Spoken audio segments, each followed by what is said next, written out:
Friday night, Canada's unexpected hiring spree.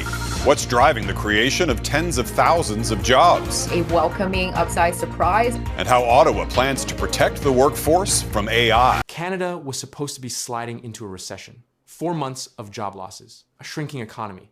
Experts calling it the worst stretch since the pandemic.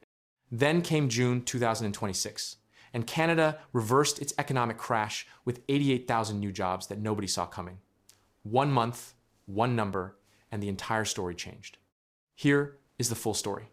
To understand why this number hit so hard, you need to understand just how bad things were getting. From January through April 2026, Canada lost 112,000 net jobs. Not in one shock, in a slow, grinding bleed across 4 consecutive months. The fourth quarter of 2025 saw GDP contract at an annualized rate of 1%. Then the first quarter of 2026 contracted again, down another 0.1%. 2 straight quarters of economic contraction. By definition, a technical recession. The country that had avoided a full recession through the worst of the tariff shock was now officially in one. The damage was not spread evenly. Manufacturing took the hardest hit, losing 51,800 jobs over the previous 12 months. The bulk of them concentrated in Ontario's industrial heartland. Southwestern Ontario, where steel mills, auto plants, and aluminum smelters are clustered, was running unemployment rates between 9% and 11%. These are communities built around one industry. When that industry gets hit with American tariffs, there is no backup plan. April made it worse.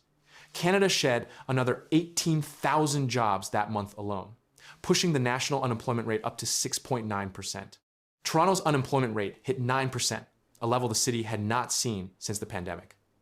Youth unemployment reached 14.3% in April. Nearly 1 in 7 young Canadians looking for work could not find any. The Bank of Canada had held its benchmark interest rate at 2.25% for 4 consecutive meetings, unwilling to cut and unwilling to hike, frozen by uncertainty. The economy was not collapsing, but it had no clear direction forward. That was the picture on June 4. Then the data came out.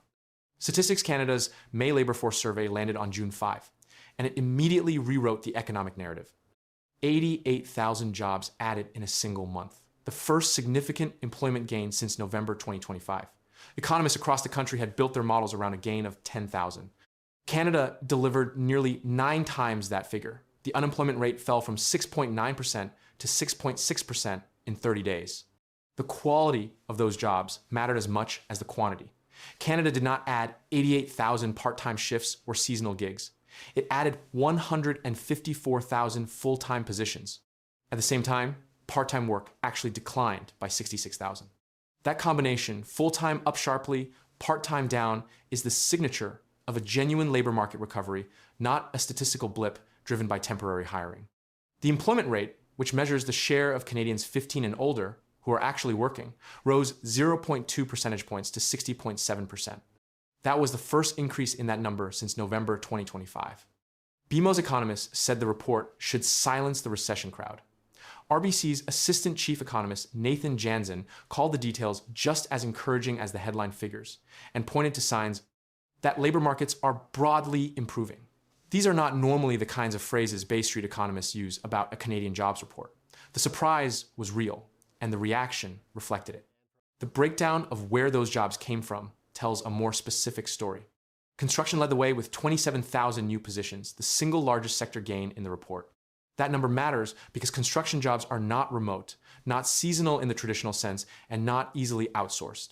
They reflect real activity on the ground. Information, culture, and recreation added 19,000 jobs. Transportation and warehousing added another 19,000. Accommodation and food services came in at 17,000. These are sectors that depend on consumer confidence and spending, and their rebound signals that ordinary Canadians are still showing up and opening their wallets. Manufacturing added 15,000 jobs in May. That is the number that stood out most to economists. This is the sector most directly in the crosshairs of American tariffs: steel, aluminum, auto parts. The fact that manufacturing posted gains, not losses, in May suggests the worst of the tariff shock may have already passed through the system. Ontario recovered 42,000 jobs in May. Combined with a smaller April gain, the province has now added 84,000 jobs in just 2 months, a meaningful turnaround for a region that had been losing ground steadily. Quebec added 13,000 jobs after losing 91,000 between January and April. Toronto's unemployment rate fell 1.1 percentage points to 6.8%, the lowest level since November 2023, and a sharp drop from the 9% peak just a few months earlier. Not everything recovered. Wholesale and retail trade lost 35,000 jobs in May, continuing a slide that started in October 2025. That sector is now down 64,000 positions compared to a year ago. Consumer spending at the retail level is still under pressure, and that pressure is not going away quickly. One of the most important parts of the May report was a number that rarely makes headlines: youth unemployment.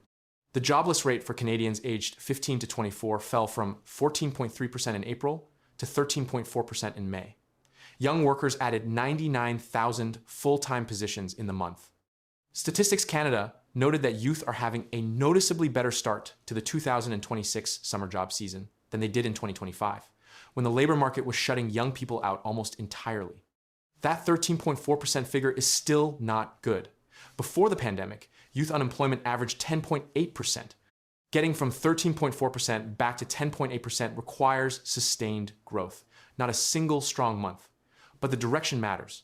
This is the first meaningful drop in youth unemployment since January 2026, and it came at the same time as a broader jobs boom, not as an isolated spike driven by one sector. Young Canadians were the last group to recover after the pandemic. They were among the first to feel the tariff slowdown. If this rebound holds, it means the recovery is reaching the people who were hit earliest and hardest. Here is where things get complicated. The May jobs report landed 5 days before the Bank of Canada's June 10 interest rate decision. Before the data was published, financial markets were pricing a 99% probability that the bank would hold rates at 2.25% unchanged for a fifth straight meeting. The jobs boom does not change that decision, but it changes what comes after. A rebounding labor market reduces the urgency for rate cuts. It also reduces the risk that the bank needs to step in aggressively to stop an economic freefall. The recession narrative is harder to sustain when 88,000 jobs appear in a month. The GDP picture is also shifting. StatCan's early flash estimate for April shows monthly economic growth of 0.4%, a sharp rebound from the contraction of the previous quarter. Economists at Capital Economics stated the trade-induced technical recession was likely already over. Canada's economy grew 1.7% in 2025, still the second highest growth rate in the entire G7. Manufacturing employment remains 44,000 jobs below its January 2025 level. The tariff damage is not gone. It has stabilized.